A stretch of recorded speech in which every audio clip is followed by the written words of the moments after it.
tasting test. Despite the constant effort from his family and friends to value test, Rohan didn't seem to understand its importance. One sunny day, a wise old man named Gupta arrived in village. He was known for his wisdom and ability to solve people's problems. Rohan learned about the arrival of Gupta and out of curiosity, he decided to seek old man's advice. Rohan approached the old man and asked him, "Can you please guide me on how to make the most of my life?" Old man understood young man's struggle. He took out an hourglass from his bag and handed it to Rohan. This hourglass symbolized time, each grain of sand represents a precious moment of your life. So imagine each sand falling through is just the opportunity that he wasted. He said, "Tiny precious is my God, it waits for no one." Feeling a sense of urgency, Rohan asked, "But how can I change?"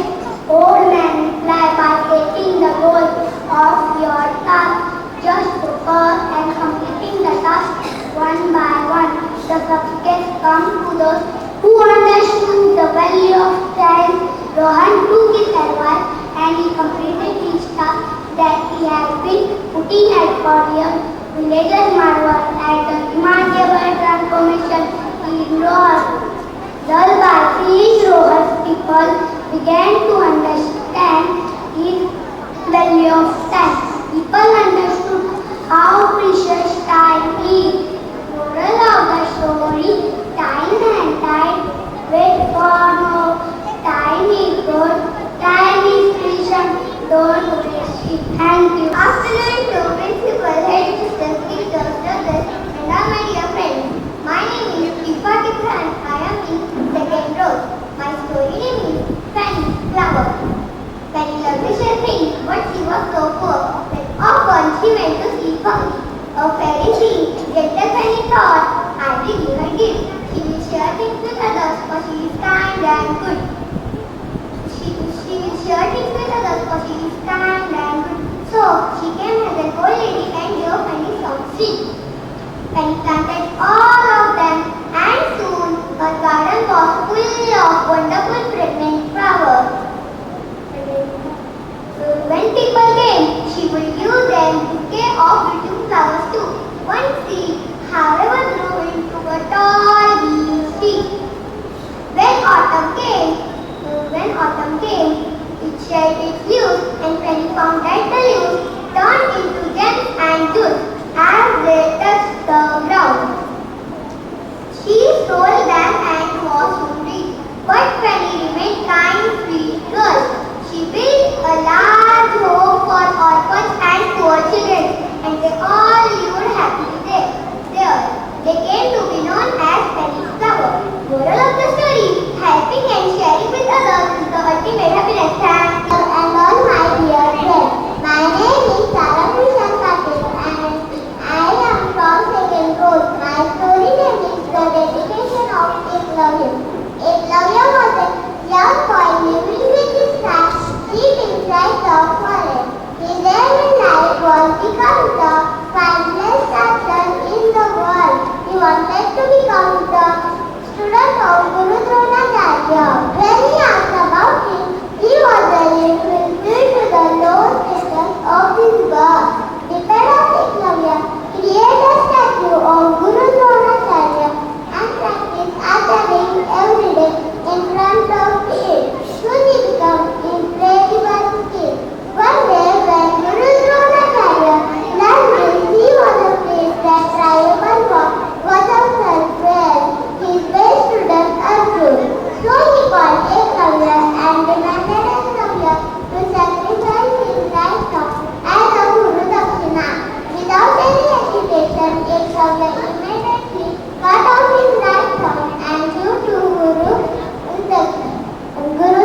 and will always remember as the devoted student.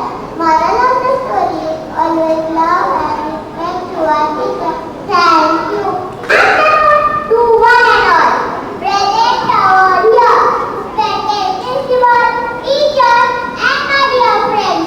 Today, I, Vishnu Prasad Patil, from second row, are going to say the story. My story name is The Villain Doll. There was once a king, named Villain, who loved gold. He was always on a tree. One day, God appeared before him and asked him to wish for anything. Dignity about gold, Villain said, everything I touch should turn to gold. God planted his feet and told him that from the next day, everything he touched would turn to gold. Next day morning, the king was seated under a huge apple tree. An apple fell beside him.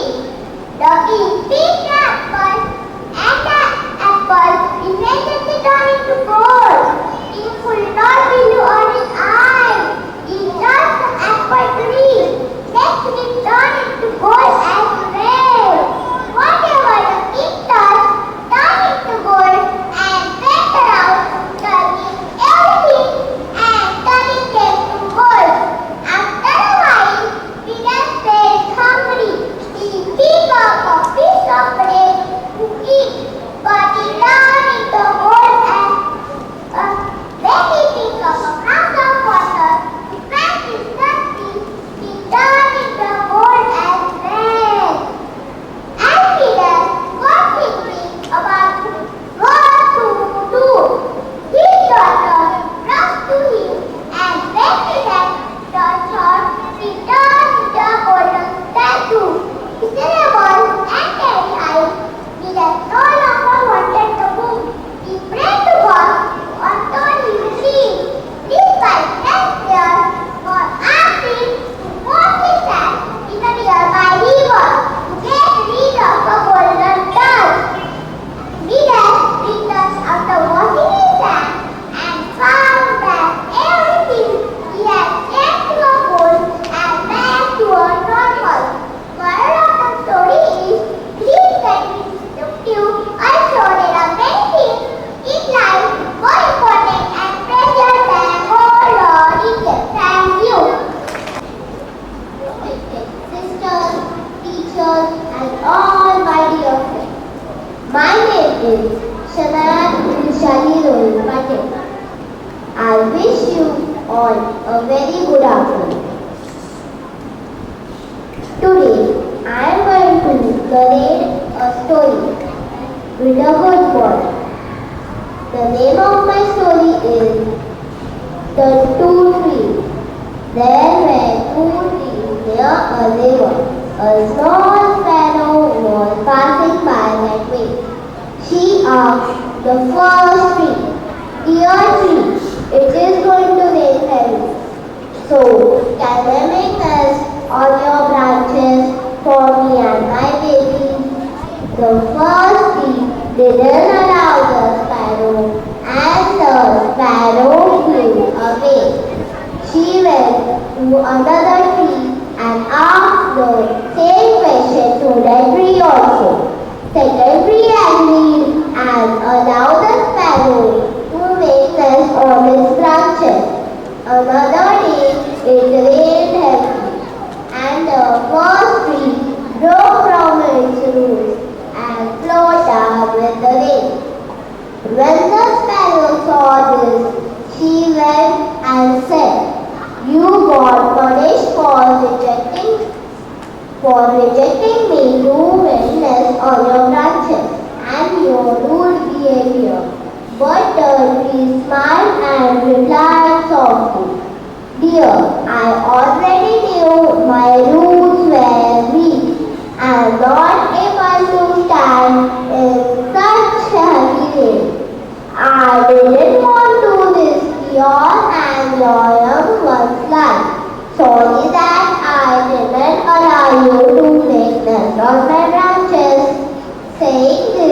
The tree floated away. The sparrow felt sorry for that tree and judging it without knowing the truth. The moral of the story is don't judge a book by its cover. Thank you. Respected teachers and all my tutors. My name is Samskruti Bharathamke and I am from second Lotus. Today I will tell a story. The name of my story is Magical Seed. Once there was a boy named Jack. He was living with his mother in a small house. One day his mother called him and said, "You are big enough to get married. Tomorrow you can go and find a girl for you." Jack happily jumped and go to bed. Next day he will early in the morning can go find a girl. He asked villagers every girl, but the girls said no. One girl said, "No, we don't want to get married with you. Your head is so flat. Your one shoe is broken. You have patches on your dress." Jack sadly go and go. Next day his mother tells him, "You can sell our cow in the market. Then we can get some money and you can take a suit from that money." Jack takes his pet cow and go to the market. It was afternoon. The sun was so bright and hot. The Jack was feeling very hot. He decided to take a rest somewhere. He walked a little bit and he gets a tree. He take a nap. After some time, one old man came and tried to wake him. When he woke up, he was surprised. He was thinking, why would the old man want to wake me? He said to the old man softly, "Dear old man, what do you want from me?" The old man said, "I want your cow. If you give your cow to me, I will give you this stick." The Jack said, "I have never seen this much green stick ever in my life." He gave his cow and take that stick. He happily walked and go at home. He ran to his mother and said, "Mother, look, see this stick. It is so green." Mother was so angry and said, "Oh my dear son, why do you have sell our big cow for this small tree?" She takes the piece angrily and throw it out of the window. Slowly, the piece gets thrown into a plant and the Jack was going to bed. Present over here. My name is Disha Shivankar Chaudhary. I am from second Lotus. My story name is The Blue Jackal. One day, a hungry jackal went to the village in search of food. As he entered, the village dog started chasing him.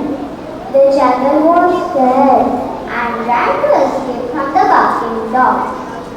Accidentally, he fell into the drum of blue light. When the barking dogs went away, the jackal jumped out of the drum. Nearby, there was a mirror hanging on the wall. Jackal saw his reflection in the mirror and was surprised to see that he was all covered with blue dye. He ran back to the forest.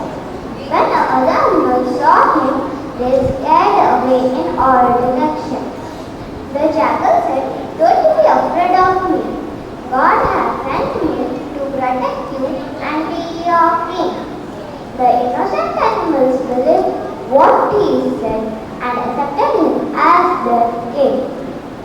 The jackal started living a luxurious day, from a distance, some jackals howled. The blue jackal started howling too.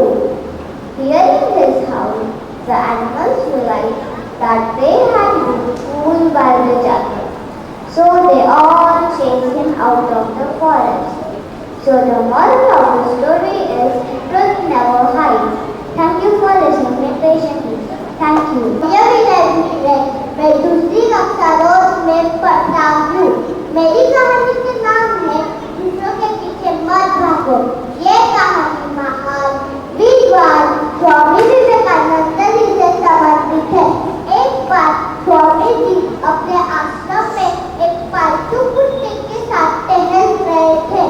तभी अचानक एक युवक आया और अपनी समस्या बताने लगा.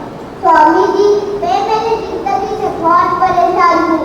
मैं रोज मेहनत करता हूँ, फिर भी मैं सफलता प्राप्त नहीं कर पाया. पता नहीं मेरे भाग्य में क्या लिखा है.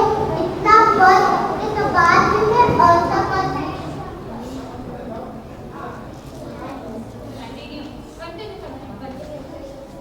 असफल हूँ.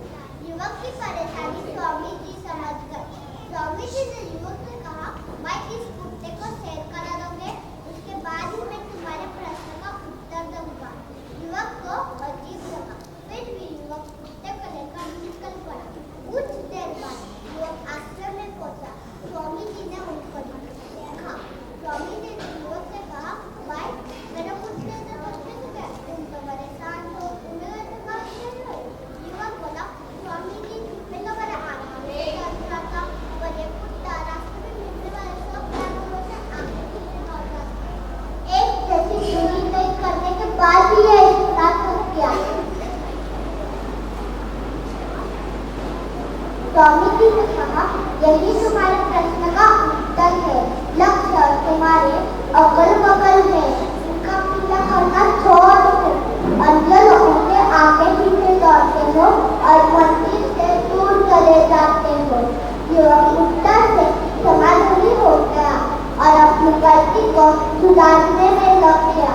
तो दोस्तों, इस कहानी से ये सीख मिलती है कि हमें दूसरों के पीछे नहीं भागना चाहिए, बल्कि अपने लक्ष्य को ध्यान में रखकर आगे बढ़ना चाहिए. धन्यवाद. मेरा नाम है साक्षी चेतन पवार. मैं दूसरी कक्षा रोज में पढ़ती हूँ. मेरे विद्यालय का नाम है डॉन बॉस्को विद्यालय. मेरी कहानी का नाम है बुद्धिमान किसान की कहानी. एक सुंदर और शांत गांव में रामू नाम का एक किसान रहता था. रामू के पास खेती के लिए विशाल भूमि थी, जिसमें वह अपनी विभिन्न प्रकार की फसलें उगाता था. उसका खेत हमेशा हरा भरा रहता था.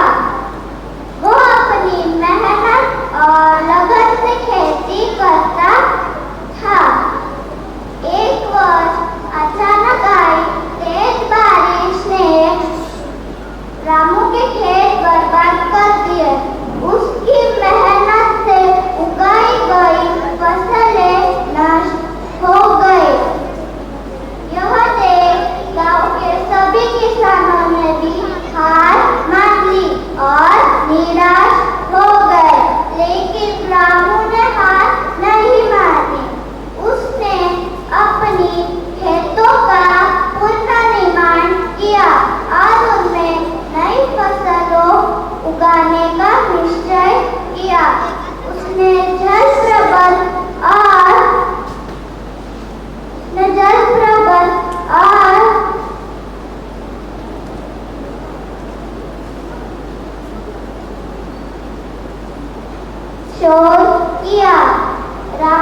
बरसाएंगे। ये बात जब किसानों ने सुनी तब उन्होंने अपने हल वगैरह पैक करके रख दिए। लेकिन एक किसान अपने नियम अनुसार हल चला रहा था। कुछ बादल में देखे किसान से बोले, क्या भाई, पानी तो हम बरसाएंगे नहीं, फिर क्यों हल चला रहे हो? किसान बोला, कोई बात नहीं, पानी जब बरसेगा तब बरसेगा, लेकिन मैं हल इसलिए चला रहा हूँ कि इन 10 सालों में मैं हल चलाना ना भूल जाऊँ। मैं इन 10 सालों में अपना कर्तव्य करता रहूँ ताकि मेरे हिस्से की भूमि को बंजर बनाने के इंजाम मुझ पे न आए। अब बादल भी घबरा गए कि हम भी बरसना ना भूल जाए। बादल तुरंत बरसने लगे और किसान की मेहनत जीत गई। जिन्होंने इस आशा में सब पैक करके रख दिए कि अब कुछ नहीं हो सकता, वो सिर्फ हाथ मल के ही रह गए। तो लगे रहो, भले ही परिस्थितियाँ आपके विपरीत हो, लेकिन आने वाला समय निसंदेह हमारे लिए अच्छा होगा। इस कहानी से हमें ये सीख मिलती है, कामयाबी उन्हीं को ही मिलती है जो विपरीत परिस्थिति में भी अपने हिस्से की जिम्मेदारी निभाना नहीं छोड़ते हैं। जो पानी से नहाते हैं वो सिर्फ लिबास बदल सकते हैं, लेकिन जो पसीने से नहाते हैं वो इतिहास बदल सकते हैं। Thank you. सबको मेरा नमस्कार। मेरा नाम मोराइस है। मैं दूसरी कक्षा में पढ़ती हूँ।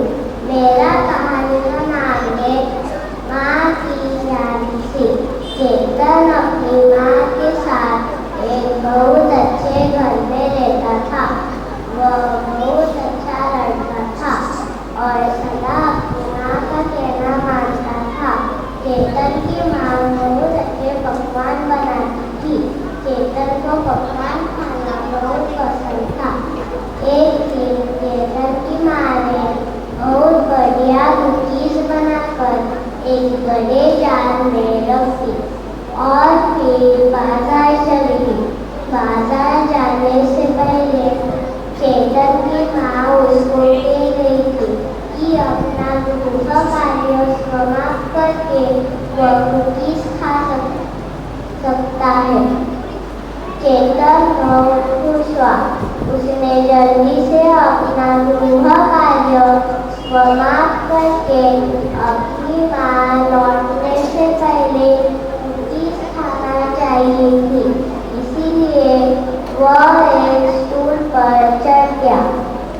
उसने जार के अंदर हाथ डालकर ढेर सारी कुकीज निकालने की कोशिश की, पर जार का मुंह छोटा होने के कारण वह अपना हाथ बाहर नहीं निकाल सकता। उसी समय उसकी माँ बाजार से लौट आई।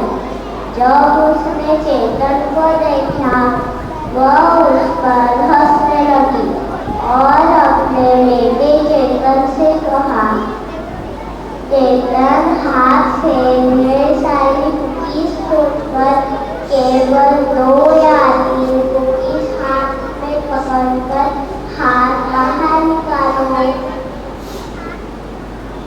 जब उसने माँ की बात मानकर सिर्फ 2 कुकीज हाथ में पकड़ी, तब वह आसानी से अपना हाथ बाहर निकाल सका।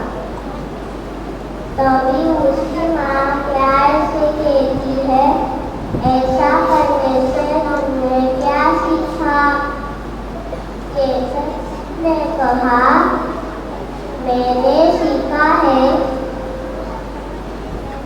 कि किसी भी चीज का लालच अच्छी बात हमें हर चीज नहीं लेनी चाहिए जितनी हमें जरूरत हो। धन्यवाद।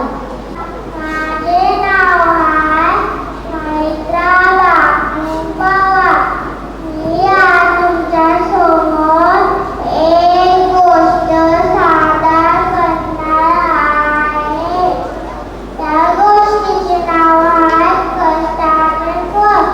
एका गावात एक शेतकरी राहत होता। त्याला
आई बाबा म्हटले होते.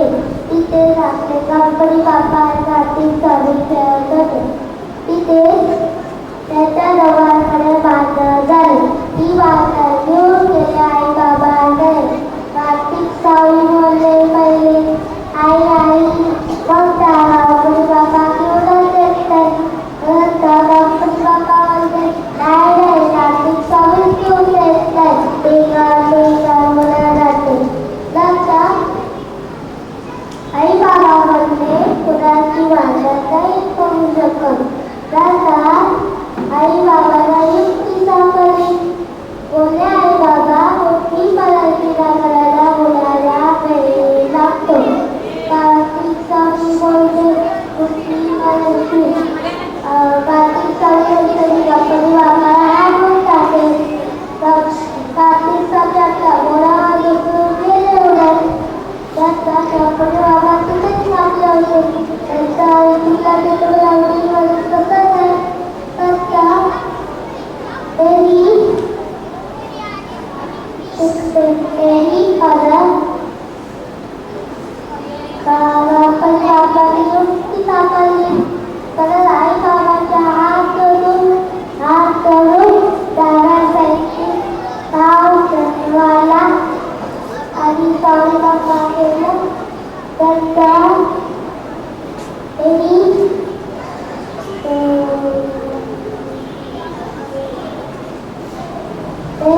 गणपती बाबा आपल्या तुटल्या उद्याकडे गेले खेळायला. त्यांचा कार्तिक स्वामी आले. बघतेचा गणपती बाबा सगळ्यांना काढले. नंतर कार्तिक स्वामीला वाटते गणपती बाप्पा तसेच बसले. नंतर कार्तिक स्वामी बोलते, आई बाबा तुझी इकलोटी नाही मोठी नाही. नंतर गणपती बाबा बोलते, काय नाही त्याला शिकला रे मीच शिकलो. कार्तिक स्वामी विचारते, तू कसा शिकला. आई बाबाच्या पायात विश्व असते त्याच्या दृष्टी बघून.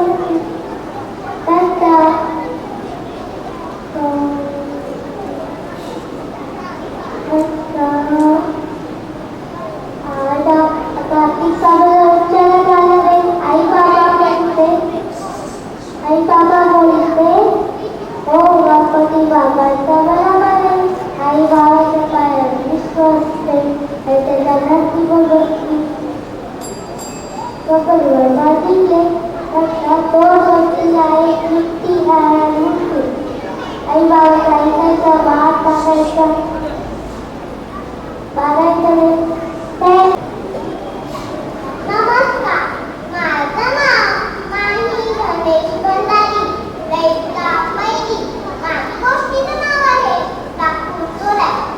एका गावात एक लाकूड चोऱ्याला हात होता.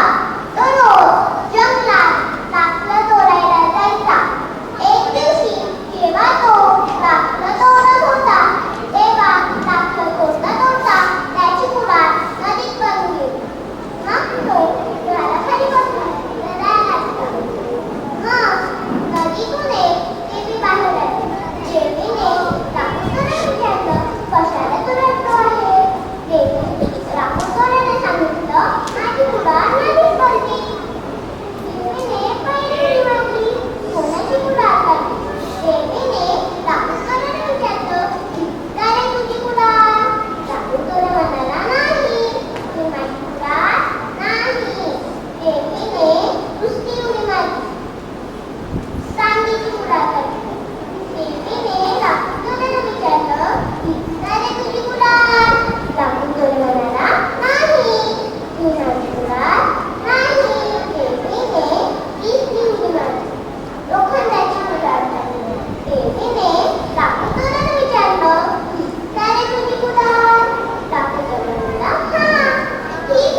त्याला आवडत तो खूप खूप खायचा आणि पडून राहायचा. ताट खायचा, दिवस रात्र खायचा, इतकं खायचा तर त्याचं समाधानच व्हायचं नाही.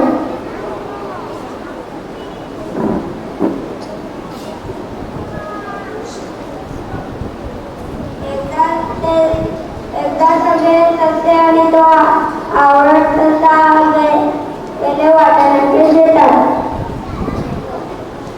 सगळ्या ससांनी आपलं खाणं आटपलं पण आपल्या ससाचं खाणं काही संपेना. एक ससा त्याला म्हणाला, हे पटापट आटपलं.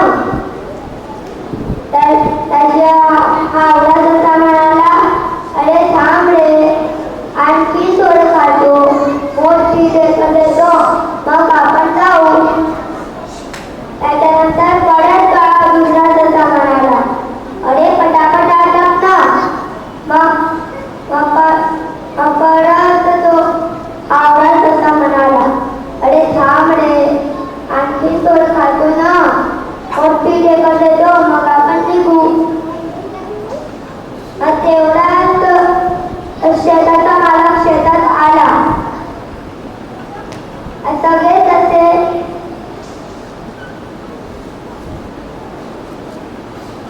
ससे पळाले आणि आवडत ससाची झाली पंचायत. त्याला गोळा करता येईना, किल्ला किती मारता येईना. सगळ्या ससांनी पटापट लांब लांब उड्या मारल्या, पण आवड्या ससाने उडी मारण्याचा प्रयत्न केला तर त्याचं पोट इतकं वजनदार होतं की उडी फुटण्यावरच पडली. त्याला खूप काटे पोचले. तेवढ्यात शेताचा मालक आला. आता तोटा घेऊन त्याने तो तोटा उचलला आणि आवड्या ससाला पेटवून मारला. त्याला खूप काटे पोचले. त्याच्या पायाला लागला. तो लंगरत पोट चावडत आवडा कसा तरी पळायला लागला. थोड्या वेळात त्याचं घर आलं. खुश हाय असा विचार करते तुझ्या हळूहळू चालायला लागला. तेवढ्यात तिथूनच कोल्हा जाऊन आला. बाकीचे तसे पटकन घरात शिरले, पण आवडा कसा मागे राहिला. तोही घरात शिरू लागला, पण त्याचं पोट इतकं टंक फुगलं होतं त्याला घरात काय शिरता येईना. दाराचा सरकला. आतून सगळे ससे त्याला हात उडायला लागले. बाहेर कोल्हा त्याची शक्ती धरून त्याला बाहेर उडायला लागला. खूप ओढाओढी सुरू झाली. आवडा ससा ओढायला लागला, रडायला लागला. शेवटी आवडा सस्याची शक्तीच सुटली. कोल्हा धाडकन मागे पडला. सगळ्या सस्यांनी आवडा ससाला असा बसा घरात ओढून घेतला. बिचारा आवडा ससा त्याच्या खादापडा इतकं टंक फुगलेलं होतं. प्राणावर भेटलं होतं, पण शक्तिमान गावलं. थँक्यू. नमस्कार, शुभ दुपार. माझं नाव श्लोक हनुमंत शिंदे आहे. आदरणीय मुख्याध्यापिका, शिक्षक वर्ग आणि माझ्या बालमित्रांनो, तुम्हा सर्वांना माझा वंदनीय नमस्कार. माझा विषय आहे, माझ्या गोष्टीचं नाव आहे चल रे बोया सुनू सुनू. एक होती म्हातारी, ती चालली होती त्या लेकीकडे. मध्येच एक जंगल होतं. त्या जंगलात खूप सारे प्राणी राहायचे आणि तिला तिच्या लेकीकडे जायचं होतं. तिच्या लेकीचं घर होतं दुसऱ्या साईडला.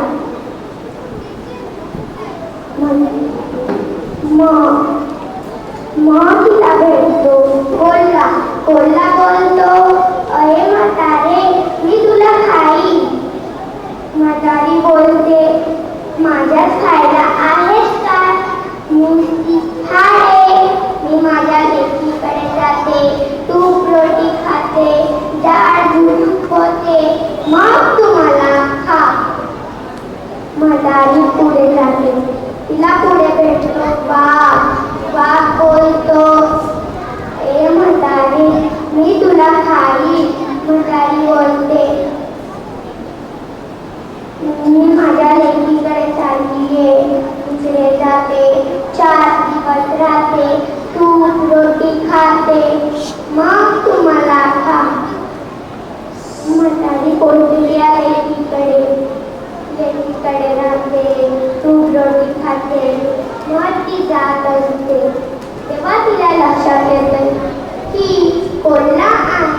जाते.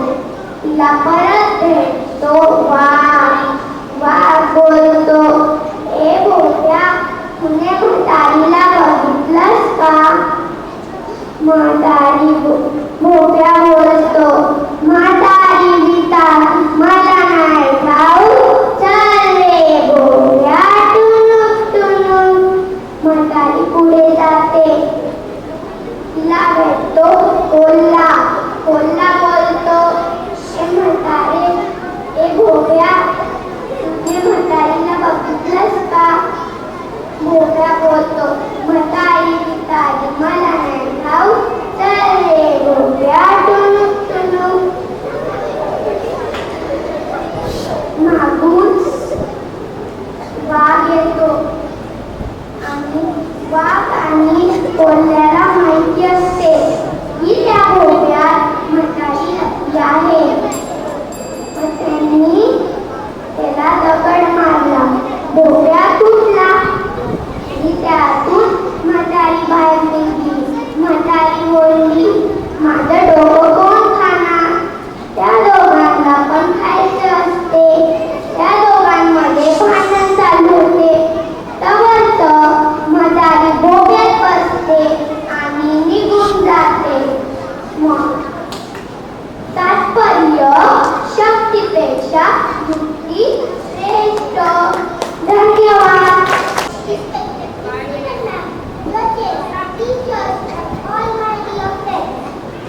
आवड होती. त्या तावडीचा दोन्ही बाजूला त्याने एक माठ बांधलेलं होतं आणि रोज सकाळी ही गावात खांद्यावर अडकून तो पाणी घ्यायला जायचा. पण त्या दोन माठांपैकी एक माठ घोराचा फुटलेला होता आणि दुसरा माठ अगदी व्यवस्थित होता. कधी माठ पाणी वरी जायचा तेव्हा त्या फुटलेल्या माठातून थोडे थोडे पाणी वाटेला सांडायचे. त्यामुळे मारी धीरच माठ पाण्याने सकाळचा तसे बरेच दिवस गेले. चांगल्या माठाला आपण फारच चांगले आहोत त्याचा अभिमान होता.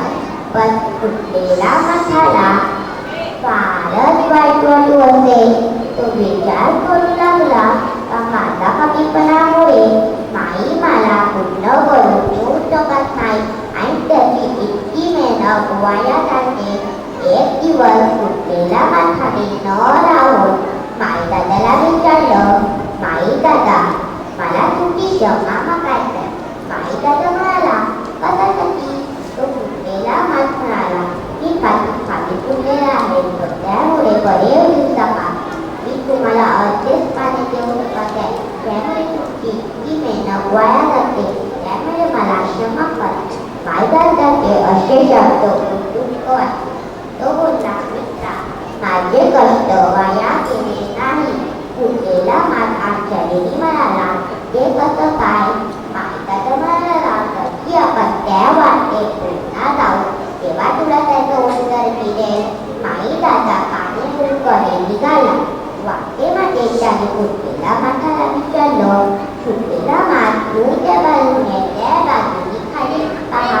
फुटलेला माठाने खाली बघितलं आणि आश्चर्य, इकडे अनेक रंगाचे फुलं उमलली होती. माई दादा बोलला, दूरच्या बाजूने त्या बाजूने अनेक रंगाचे फुलांची बी टाकले होते आणि रोज दुधावर जातो, पाणी पडतो, तो हॅपी असा भेटतो. त्यामुळे मध्ये आहेत. चांगला माठाच्या पाण्यामुळे चांगले फुलं उमलतात तेव्हा तुम्हाला आनंद देतात. दुधा पाण्यामुळे वाटेवरून जाणारा प्रत्येकाला आनंद मिळतो आणि तुझ्या त्या कमीपणा नाही. त्याच्यानंतर तो चांगला माठाला सांगितलं, चांगला माठा कोणाचं तरी कमीपणाकडे न बघता त्यांचा चांगला गुणाकडे बघायचं. मित्रांनो, जेव्हा प्रत्येकाला चांगला गुण दिला असेल त्या चांगला गुणाकडे बघताना दिला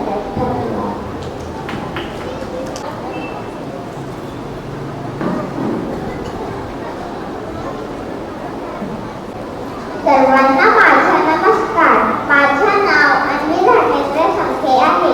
मी आता 10वी मध्ये आहे. माझ्या गोष्टीचं नाव आहे आपलं आपलं काम.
काम छोटं किंवा मोठं नसते. सगळी